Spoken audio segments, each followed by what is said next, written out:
Hello. In this lecture, I will review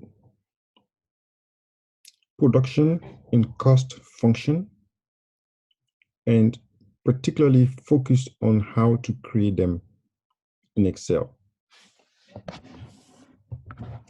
I did talk about the production function in a previous video, but we'll come back to it here. So this is the function we are dealing with.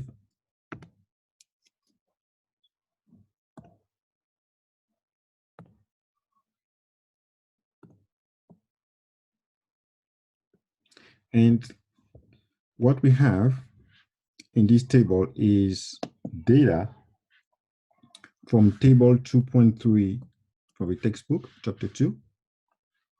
And so what I did is to enter the data, but I also expanded. Okay. I'm hiding here, something here that I will unhide. And to expand, I simply continue the X. So input is added by units of 2. I just extended that. So the Y is the function here, is the production functions, and I enter the information there. So is X squared. So X is a 4 that I put to a power 2 minus 1 over 30. So I put in that parentheses times X to a power 3. And so X to a power 3 is here. From there,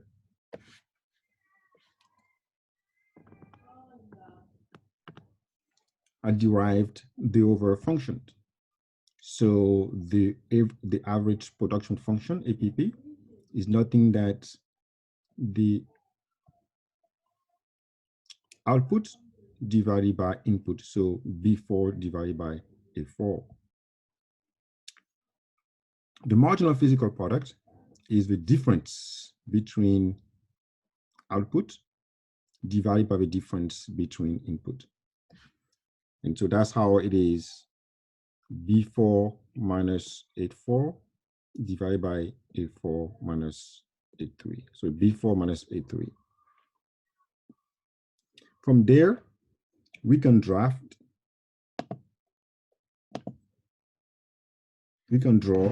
the production function.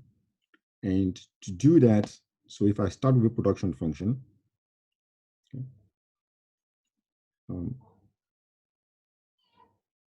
I will go to insert. I have X and Y is not, so it's 2 variable, not just 1. And so I'm going to use the scatter options and I'm looking for a line. And so that gives me my production function. What I'm trying to do here, by going to more detail and breaking down not per unit of 2, but smaller unit, is to find out approximately exactly where, okay, marginal physical products is equals 0. And when marginal physical products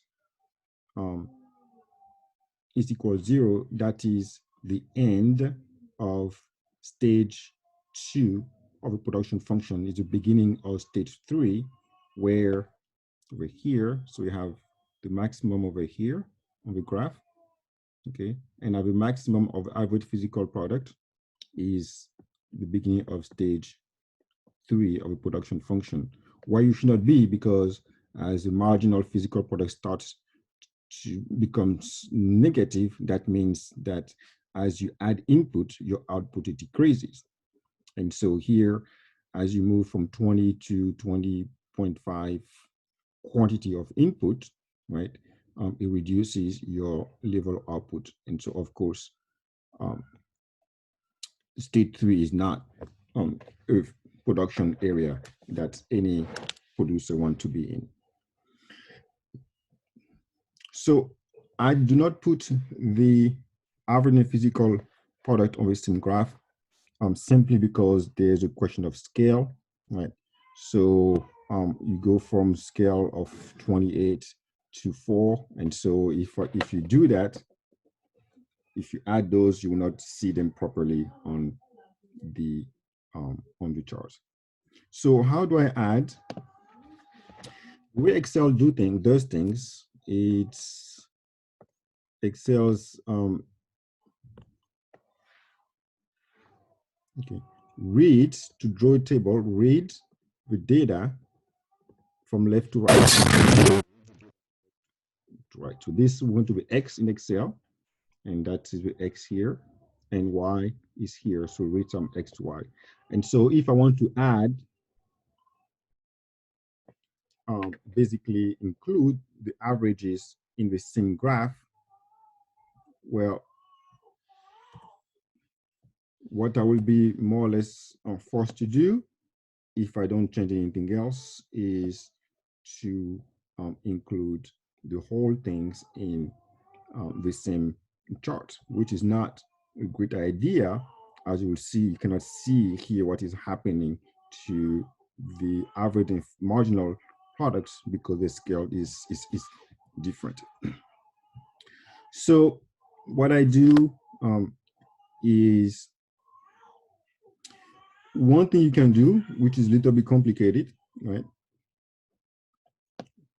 is to add a column here. So I don't recall if it's on the left or the right. Insert.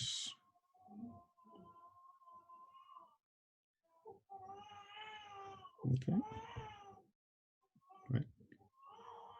And when I do that, so I'm going to copy the data from Y. So I copy, Control C, and I paste here. Oh, okay. You see something happen, right? I don't have the same data. And so the reason is that the formula is being copied, but differently. So I will show you if I go to data, I'm going to trace. Where is my trace back or is formula? Yeah, trace precedent, right? So the X is still being 10. When I copy the formula, it became 66. Of course, it's not what I'm looking for. So I'll go back, not this way. So I'll go back and I'm going to delete this that I'm looking for. I'm going to copy my Y again,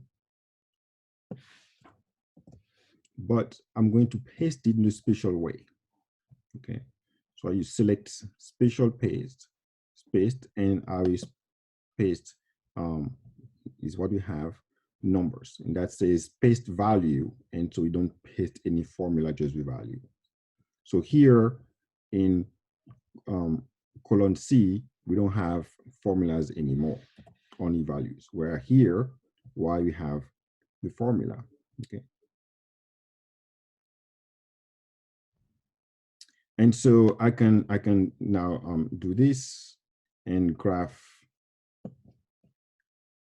insert, scatter, and then you graph your average and the marginal physical product. So again, here what you see is that the marginal physical product increases, decreases, it crosses the average physical product. Right. So here we have, this is our Y.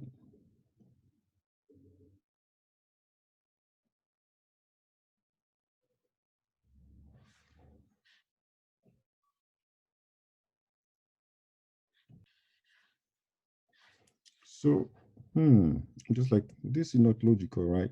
So I found myself, I'm supposed to have X here, but instead what I have is the Y. So I'm not looking for the Y, but instead the X. So let's start this again. Over here, we want to include, actually, I've just replaced this. This is going to be my X.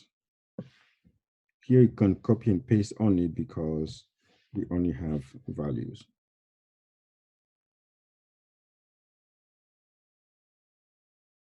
Okay, so that's now makes sense.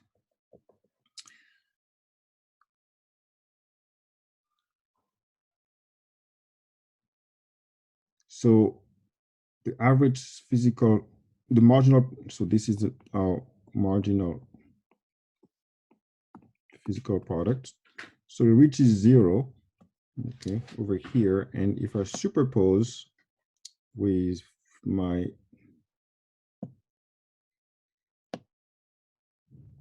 previous table, let's see what it gives me.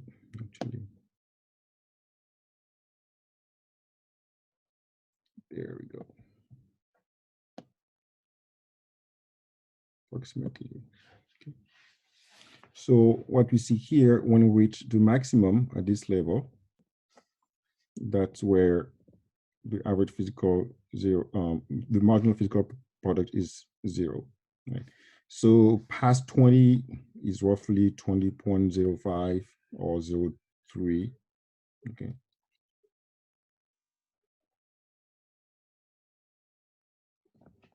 So it basically is between 20 and 20.5. So it could be 20.2, for example. Okay. I have marginal physical product of 0, and of course my output start decreasing, okay, as I increase input.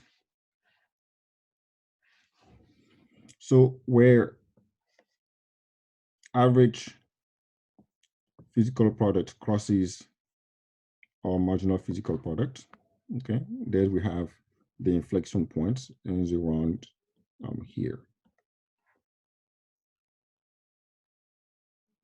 So the inflection point is around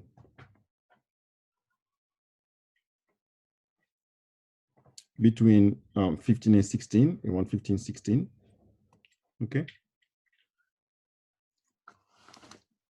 where the average physical product and the marginal physical product start to decline, but still above 0. That means when I increase productions from 15 or from 16 like to 18, okay, I'm not yet at the maximum here.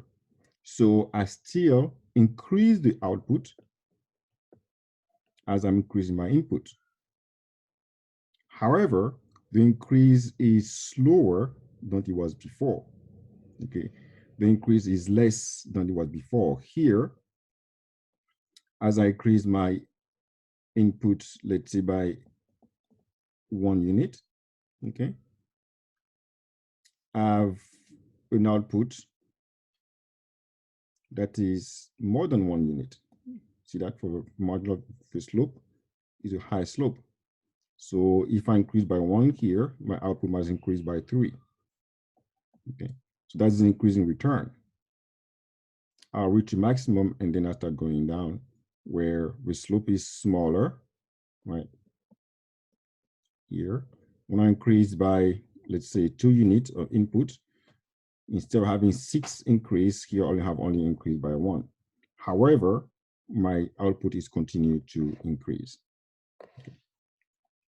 So that's what is happening on those curves here. And you can see that graphically. Now we are going to talk about the cost function. And so using the same table, okay, we have the cost function here. So we have total fixed cost, variable cost, and total cost. So as we discussed in the lecture, the cost is a function of the output, right? So what you are looking at is as you're increasing output, how much does it cost you in addition? And so what we are going to be having is we have the costs as a Y, which is dollar, and the X are going to be Y's. And so as I was saying earlier, my X is over, my Y is over here, okay? And so typically I will need to have my y right before my independent, my independent variables, right? With totals and averages. And so as I did earlier here, I can continue to move my columns, but it's not necessarily a long-term solution. So the new way I will show you how to draw the graph without requiring to move your columns and have them, in order, okay, is you go to insert, you choose the chart that you want, and here you want scatter line, okay, and so you have a blank graph, okay, it's blank. So you want to fill this up, and how do? You come to design, and you select data. So what you want to do is to select the data that you want to graph. Okay, let me move this so I can see what I'm doing. So design, select data, and I'm going to add data.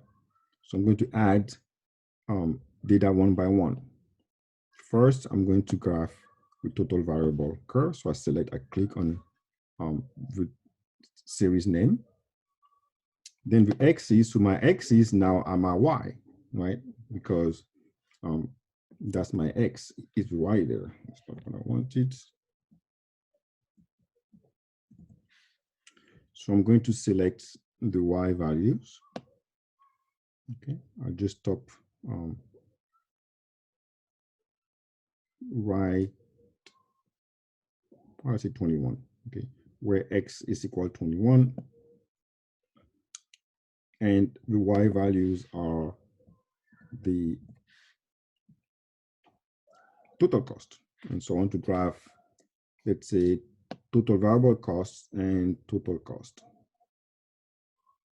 And I'm stopping when y is equal to 21. Oh, no, I want to select only one column, of course. Okay, there. And so there's my graph.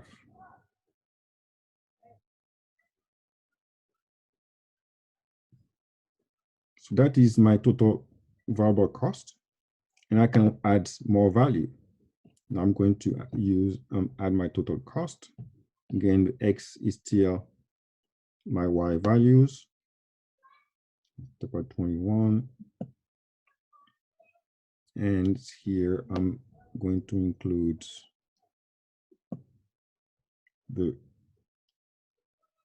oops, x is my y. Stop here. I select this. Total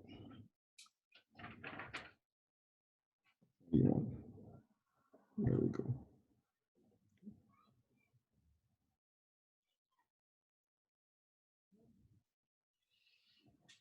And there I have my, of course, here what we have is, so this is 0. So my variable and total variable cost and total fixed cost.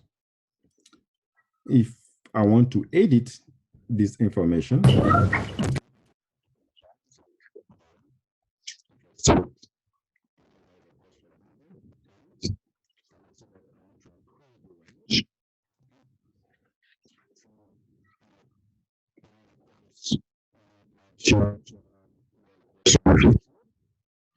what I have to change is the 18 and here 18. Okay. Let's see what it looks.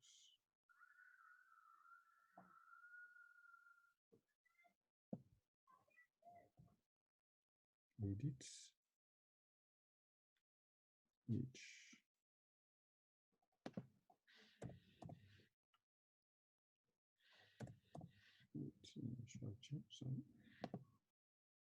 Okay, there we go. Okay, just increases.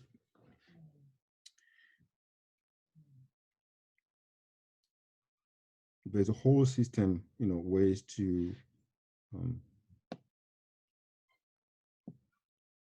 label your graph and all those things. And I think you probably add data label and stuff. You probably learned that in your Excel class, so I'm not going through that here.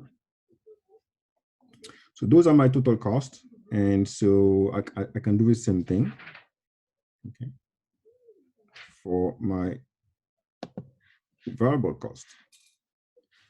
Again, this is the different costs, my Y, and here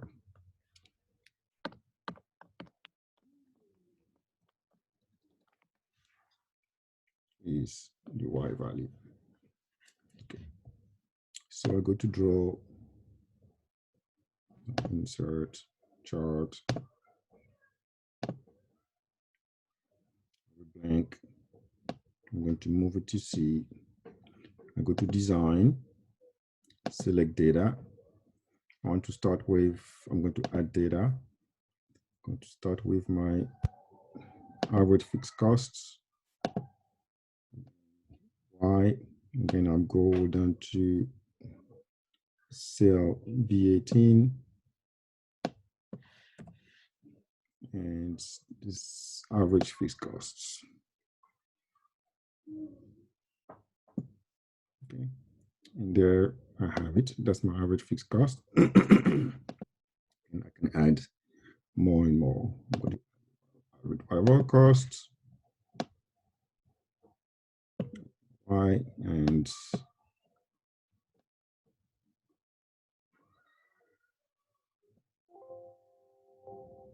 what did I do?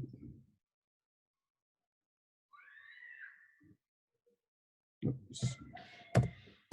18, not 19. Okay, error here. Oh, this.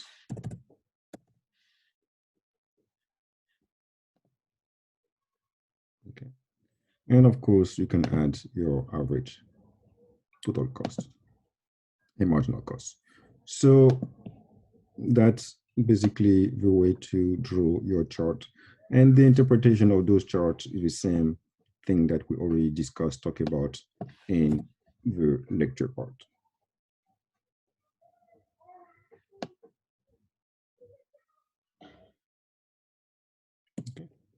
Okay, so this is it for this video, and you can see if I superpose this,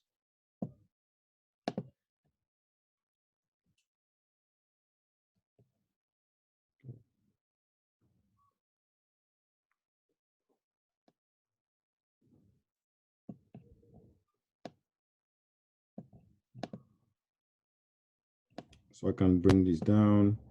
Let's see this way and discuss the different costs, but we have done that in the lecture part already. Okay, this is it for this, and I will see you next time.